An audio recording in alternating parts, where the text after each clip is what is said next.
ஓகேப்பா. இப்ப பாருங்க, பவர் சிஸ்டம் அனலைஸ்ல எத பவர் சிஸ்டம் பேஸ் பண்ணி நான் கன்சிஸ்ட் பண்றாங்கன்னா, ஜெனரேஷன், டிரான்ஸ்மிஷன், டிஸ்ட்ரிபியூஷன் சிஸ்டம். ஓகேவாப்பா. இதான் power system consist of generation, transmission, distribution system சொல்றாங்க. ஓகேவா? அதுக்கப்புறம் பவர் சிஸ்டத்துல என்னென்ன சார் காம்போனன்ட் நம்ம யூஸ் பண்றோம்னு பார்த்தீங்கன்னா, generator, transformer, transmission line, distribution line, load, அப்புறம் காம்பன்சேட்டிங் டிவைஸ்ன்னு பார்த்தீங்கன்னா, ஷண்ட், சீரிஸ், ஓகே, ஸ்டாட்டிக் வேர் காம்பன்சேட்டர். இது எல்லாமே என்னதுன்னா, பவர் சிஸ்டத்தோட காம்போனன்ட் நம்ம யூஸ் பண்றது. ஓகேவா? அதுக்கப்புறம் என்ன சார் யூஸ் பண்றாங்கன்னா, எப்படி சார் பவர் சிஸ்டத்த மெயின்டெயின் பண்றாங்க அப்படின்னு பாருங்க. மெயின்டெயின் த பவர் சிஸ்டம் பல்க் பவர் ஒரு ஒரு ஒரு ஹை பவர் இருக்கு. ஓகேவா? ஹை பவர் இருக்கு. Transmit through the transmission and distribution line. ஓகேவா? நம்ம வந்து சேஃப்டிக்காக கன்சியூமர் சேஃப்டிக்காக நம்ம வந்து மெ பவர் சிஸ்டத்த மெயின்டெயின் பண்றோம். ஓகே. மெயின்டெயின் பண்ணி நம்ம வந்து பவர் டிரான்ஸ்மிட் பண்றோம் அண்ட் டிஸ்ட்ரிபியூட் பண்றோம். ஓகேவா? இப்ப பாரு ஒரு 2 மார்க்ல கண்டிப்பா கேட்கலாம். என்னன்னா evolution of power system is called also ஒரு பவர் சிஸ்டம் எவல்யூஷன் பண்றது தான். அதுக்கு பேர் தான் நம்ம என்ன சொல்றாங்க? பவர் சிஸ்டம் அனலைசிஸ்ன்னு சொல்றாங்க. ஓகேவாப்பா? அதுக்கப்புறம் என்ன சொல்றாங்க? இந்த பவர் சிஸ்டம் அனலைஸ்ல பார்த்தீங்கன்னா, ஷார்ட் சர்க்யூட் அனலைஸ் இது எல்லாமே 4த் யூனிட்ல நம்ம படிப்போம். ஓகேவா? என்னென்ன ஃபங்ஷன்ஸ் இருக்கு பவர் சிஸ்டம் அனலைஸ்ல அப்படின்னு பாருங்க. ஃபர்ஸ்ட் பாருங்க. ஓகே. இப்ப பாரு இந்த பவர் சிஸ்டம் அனலைஸ்ல அ ஒரு real power and reactive power இருக்குன்னு சொல்லிட்டேன். ஓகேவா?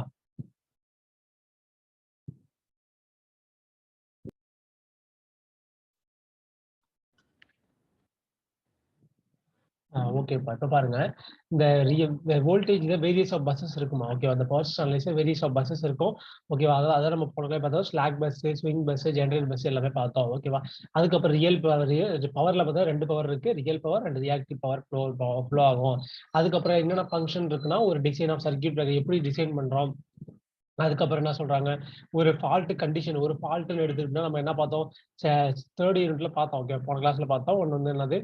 சிம்மெட்ரிக்கல் ஃபால்ட், அன்சிம்மெட்ரிக்கல் ஃபால்ட்ன்னு இருக்கு. ஓகேவா? சிம்மெட்ரிக்கல் ஃபால்ட் நம்ம 3 பேஸ் ஃபால்ட், அன்சிம்மெட்ரிக்கல் ஃபால்ட்ல எல்ஜி, எல்எல், டபுள் எல்ஜி. ஓகேவா? எல்ஜினா லைன் டூ கிரவுண்ட் ஃபால்ட், எல்எல்னா line to line fault, double line to ground fault. ஓகேவா? இதெல்லாம் ஃபால்ட் கண்டிஷன்லாம் இதெல்லாம் ஃபங்ஷன் இது one of function power system அனலைஸ்ல சொல்றாங்க. Okay sir. நெக்ஸ்ட் என்ன சொல்றாங்கன்னா, ஒரு suddenly application large load. Okay. இப்ப to study the ability of system large disturbance. ஒரு சிஸ்டம் எபிலிட்டி எப்படி இருக்கணும்னா, ஒரு லார்ஜ் டிஸ்டர்பன்ஸ் ஏற்படுது. அப்பயும் அத வந்து அ அத தாங்குறதுக்குன்னு ஒரு இதா இருக்கணும். ஓகேவா? தாங்குறதுக்கு சக்தி மாரி என்ன சொல்றாங்க, தாங்குறதுக்கு எப்படி தாங்குற மாரி அந்த சிஸ்டம் மாடிஃபை பண்ணியிருக்கணும்னு சொல்றாங்க. அதோட எபிலிட்டின்னு சொல்றாங்கப்பா.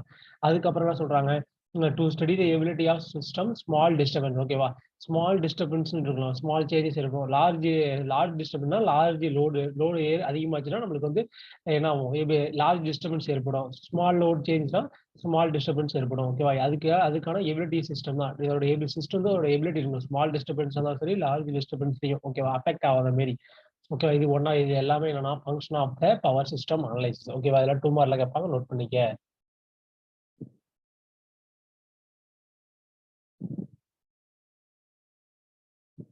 ஓகே. நெக்ஸ்ட் பாரு. என்னென்ன சோர்ஸ் ஆஃப் எனர்ஜி இருக்கு? இந்த நேச்சர் ஆஃப் சோர்ஸ் எனர்ஜில கோலு, விண்டு, வாட்டர் ஃப்ளோ, டைடலு அதுக்கப்புறம் என்ன சொல்றாங்கன்னா, சோலாரு, ஃபாசில் ஃபியூல் அதெல்லாம் வந்து பார்த்தீங்கன்னா, oil, natural gas, bio gas. ஓகேவா?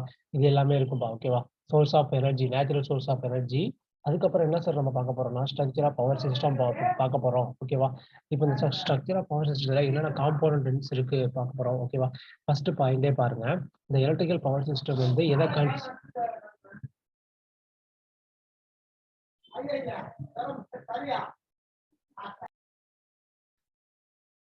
ஓகே. இப்ப பாருங்க. இந்த ஸ்ட்ரக்சர் ஆஃப் பவர் சிஸ்டம்ல என்னென்ன காம்போனன்ட்ஸ் இருக்குன்னு பார்ப்போம். இந்த electrical power system consist of generation, transmission, distribution system. ஓகேவா? அப்ப வந்து ஒரு என்ன சொல்றாங்கன்னா, இந்த ஒரு டிரான்ஸ்மிஷன் சிஸ்டம் வந்து சப்ளை பண்றோம். ஒரு பல்க் பவர என்ன பண்றோம்? டிஸ்ட்ரிபியூஷன் பண்ணி டிரான்ஸ்ஃபர் பண்றோம். ஓகேவா? ஓகேவா? அதான் சொல்றாங்க. ஓகேவா? அதுக்கப்புறம் என்ன சொல்றாங்கன்னா, என்னென்ன எனர்ஜிஸ் இருக்குது? Generation of electric energy is nothing but the conversion one form of energy into electric energy. ஓகேவா? ஜெனரேஷன் ஆஃப் எலக்ட்ரிக் எனர்ஜி எப்படி கன்வெர்ட் பண்றாங்க? One form of energy into electric எனர்ஜியா கன்வெர்ட் பண்றாங்க. ஓகேவா? Generation of electric energy. இந்த electric energy எப்படி sir generate பண்றாங்க? அப்படின்னா என்ன சார்ன்னு பார்த்தீங்கன்னா, ஹைட்ரோ மூலியமா அந்த hydro thermal, nuclear power station அது மூலியமா நம்ம வந்து எனர்ஜிய வந்து ஜெனரேட் பண்றோம். என்ன எனர்ஜி? Electrical energy. ஓகேவா? Some times of the electric energy எல்லாம் எத எப்படி ஜெனரேட் பண்றாங்க? நான் ரினியூவபிள் எனர்ஜி சோர்ஸ் மூலியமாவும் ஜெனரேட் பண்ணிக்கலாம். ஓகேவா? சப்போஸ் வந்து எனக்கு உனக்கு hydro thermal, nuclear power station அது மூலியமாவும் நீ எனர்ஜி ஓகே. எனர்ஜி ஜெனரேட் பண்ணி நம்ம எடுத்துக்கலாம். ஓகேவா? சப்போஸ் எனக்கு வந்து நான் ரினியூவபிள் எனர்ஜில பார்த்தீங்கன்னா, விண்டு, வேவு, ஃபாசில் ஃபியூல்ஸ் ஓகேவா? அது மூலியமா நம்ம ஜெனரேட் பண்ணி நம்ம எலக்ட்ரிக் எனர்ஜி எடுத்துக்கலாம். ஓகே. நம்ம இந்தியால நம்ம வந்து என்னென்ன என்னென்ன வோல்டேஜ் எப்படி ஜெனரேட்டர் வோல்டேஜ் ஜெனரேட் பண்றோம்லப்பா, அதோட வோல்டேஜ் வந்து யூசுவலி எவ்வளோ வோல்டேஜ் இருக்குன்னா, 6.6 கேவி, 10.5, 11 கேவி, 13.8 கேவி, 15.75 கேவி ஓகேவா? எக்ஸெட்ரா இருக்கும். ஓகேவா? இதுதான் நம்ம ஜெனரேட்டரோட ஜெனரேட்டிங் த வோல்டேஜ் யூசுவலி ஓகேவா? இவ்வளோ வோல்டேஜா இருக்கும் போது. ஓகேவா? அதுக்கப்புறம் என்னன்னா சார், எப்படி இப்படிலாம் சார் நம்ம வந்து எப்படி இப்படிலாம் சார் நம்ம நம்ம வந்து ஜெனரேட் பண்ண வோல்டேஜ எப்படி சார் நம்ம வந்து வீட்டுக்கு நம்ம யூஸ் பண்றோம்? ஓகேவா? எப்படி நம்ம கன்சியூமருக்கு குடுக்குறோம்? ஓகேவா? எப்படி இப்படிலாம் நம்ம ஸ்டெப் அப் பண்றோமா? ஸ்டெப் டவுன் பண்றோமா? ஓகேவா? இதெல்லாம் நம்ம பார்க்க போறோம். ஓகேவாப்பா?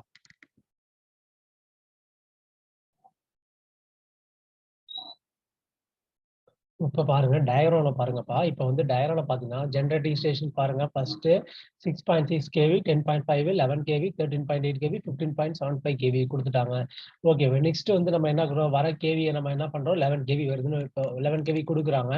ஜெனரேட்டிங் ஸ்டேஷன் ஓகேவா. வர்றது 11 கேவி. இப்போ வந்து நம்ம என்ன பண்ணோம், ஸ்டெண்டிங் இன் சப்ஸ்டேஷன் ஒரு சப்ஸ்டேஷன் வச்சுக்கிறாங்க. இப்ப வர்றத என்ன பண்ணோம், ஸ்டெப் அப் டிரான்ஸ்ஃபார்மர நம்ம ஸ்டெப் அப் பண்ணி நம்ம குடுக்குறோம். ஓகேவா. இப்போ வரது 11 கேவி வருது சார். எனக்கு வந்து 220 கேவியா நம்ம ஸ்டெப் அப் பண்ணி நம்ம ஸ்டெப் அப் டிரான்ஸ்ஃபார்மர் என்ன சொன்னோம். ஏன்னா ஸ்டெப் அப் டிரான்ஸ்ஃபார்மர் என்னப்பா நான் போன கிளாஸ் சொல்லியிருப்பேன். Output voltage greater than input voltage ஓகேவா. இதான் ஸ்டெப் அப் டிரான்ஸ்ஃபார்மர் ஓகேவா. அதான் இதான் 11 டூ 220 கேவியா நம்ம ஸ்டெப் அப் பண்ணி தரோம். ஓகேவா. அதுக்கப்புறம் இந்த ஸ்டெப் அப் சென்டிங் சப்ஸ்டேஷன்ல இருந்து ரிசீவிங் ஸ்டேஷனுக்கு வர வோல்டேஜ் 220 கேவி வருது. ஓகேவா. அது வரத எப்படி சார் எது மூலியமா சார் நம்ம டிரான்ஸ்ஃபர் பண்றோம்னு பார்த்தீங்கன்னா, பிரைமரி டிரான்ஸ்மிஷன் லைன் ஓகேவா. பிரைமரி டிரான்ஸ்மிஷன் லைன் அது மூலியமா நம்ம வந்து கனெக்ட் பண்றோம். ஸ்டெப் அப்ல இருந்து ஸ்டெப் டவுனுக்கு. ஓகேவாப்பா புரியுதா? இப்ப பாரு ஸ்டெப் அப்ல இருந்து ஸ்டெப் டவுனுக்கு வேணும்னா பிரைமரி டிரான்ஸ்மிஷன் மூலியமா கனெக்ட் பண்றோம். வரது 220 கேவி வருது. நெக்ஸ்ட் சார் நான் வந்து ஸ்டெப் டவுன் டிரான்ஸ்ஃபார்மர் யூஸ் பண்றோம். உனக்கு ஸ்டெப் டவுன் டிரான்ஸ்ஃபார்மர் என்ன தெரியும்? Output voltage less than the input voltage ஓகேவா? அது பேர் தான் என்னது ரிசீவிங் ஸ்டேஷன்.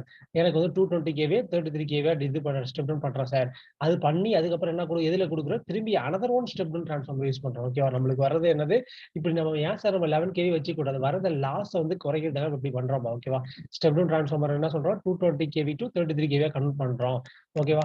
அதுக்கப்புறம் திரும்பி எதுலேருந்து எது குடுக்குறோம்? ரிசீவிங் ஸ்டேஷன்ல இருந்து செகண்டரி ஸ்டேஷன் சப்ஸ்டேஷனுக்கு குடுக்குறோம். ஓகேவா. அது எது மூலியமா கனெக்ட் குடுக்குறோம்னா, செகண்டரி டிரான்ஸ்மிஷன் லைன் மூலியமா நம்ம வந்து டிரான்ஸ்ஃபர் பண்றோம் 33 கேவிய. ஓகே. எனக்கு வந்து இப்ப 33 கேவி இருக்கு சார். எனக்கு 33 கேவிய நம்ம அப்படியே குடுக்க முடியாது. நம்ம வந்து எந்த வீட்டுக்கு நம்ம ஹவுஸுக்கும் சரி எதுவும் குடுக்க முடியாது. எனக்கு 33 கேவி நம்ம வேற எங்க குடுக்கலாம், யூஸ் பண்ணலாம்னு பார்த்தோம்னா, பிக் கன்சியூமர் ஃபேக்டரிஸ்லாம் இருக்குல்லப்பா. அதுக்காக நம்ம வந்து 33 கேவி யூஸ் ஆகும். ஓகேவா. அதுதான் இதுல போட்டு காமிச்சிருக்காங்க. பிக் கன்சியூமர்ன்னு போட்டிருக்காங்க. ஓகேவா. எனக்கு வந்து திரும்பி ஒரு another step down transformer use பண்ணி 33 கேவிய நம்ம என்ன பண்றோம்? திரும்பி அனதர் ஒன் 11 கேவியா மாத்துறோம். ஸ்டெப் டவுன் பண்றோம். அப்படி பண்ணும்போது நம்ம எது மூலியம் எதுக்கு பிரைமரி டிஸ்ட்ரிபியூஷன் மூலியமா எங்க வருது? டிஸ்ட்ரிபியூஷன் ஸ்டேஷனுக்கு ஃபைனலா வருது. ஓகேவா. இந்த டிஸ்ட்ரிபியூஷன் ஸ்டெப் டவுன் டிரான்ஸ்ஃபார்மர் என்ன சொல்றாங்கன்னா, 11 KV to 400 volt 230 volt of single phase. Single பேஸ்ல என்ன இருக்கும்? ஒரு பேஸ் இருக்கும், ஒரு நியூட்ரல் இருக்கும். அது 3 பேஸ்ல வந்து RYBன்னு இருக்கும். ஓகேவா. இது உங்களுக்கு ஆல்ரெடி தெரியும். நீங்க லேப்லயே படிச்சிருப்பீங்க. ஓகேவா. அதே மாரி பிரைமரி டிரான்ஸ்மிஷன் வராது டிஸ்ட்ரிபியூஷன் ஸ்டேஷன்லேருந்து நம்ம எங்க குடுக்குறோம்? சர்வீஸ் மெயின்ஸு, அதுக்கப்புறம் டூ கன்சியூமருக்கு நம்ம குடுக்குறோம். வரது 11 கேவி 230 வோல்ட் ஓகேவாப்பா. 11 கேவி டூ 400 வோல்ட் 3 பேஸ் குடுக்குறோம். அதே சிங்கிள் பேஸ்க்கு பார்த்தீங்கன்னா 230 வோல்ட் குடுக்குறோம். ஓகேவாப்பா. இதெல்லாம் வந்து நம்ம யூஸ் பண்றது. இதான் ஸ்ட்ரக்சர் ஆஃப் பவர் சிஸ்டம்ப்பா. இதுதான் நம்ம தியரியா சொல்லியிருப்பாங்க. ஒண்ணு என்னது ஸ்டெப் அப்னா என்ன? ஸ்டெப் டவுன்னா என்ன?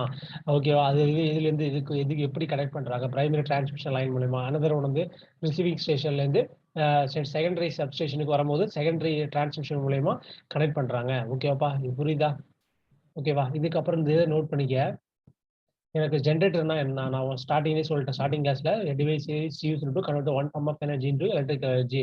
ஒரு எனர்ஜி நம்ம எப்படி கன்வெர்ட் பண்றோம்? எலக்ட்ரிக் எனர்ஜி கன்வெர்ட் பண்றது தான் ஜெனரேட்டர். டிரான்ஸ்ஃபார்மர்னா என்னது? Transfer the power one circuit without change of frequency. Power வந்து டிரான்ஸ்ஃபர் பண்றோம்.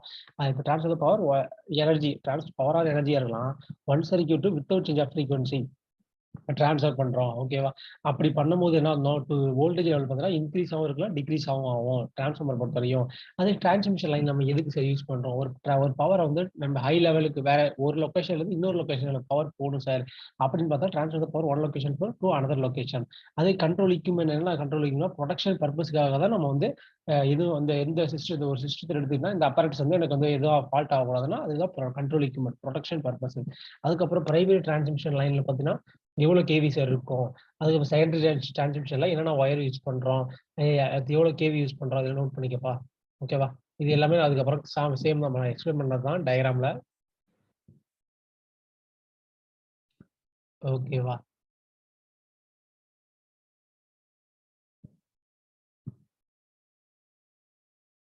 ஓகே. இந்த ப்ராப்ளம்லாம் உங்களுக்கு வந்து ஆஃப்லைன் கிளாஸ்லயே நடத்தினேன்ப்பா. ஓகேவா?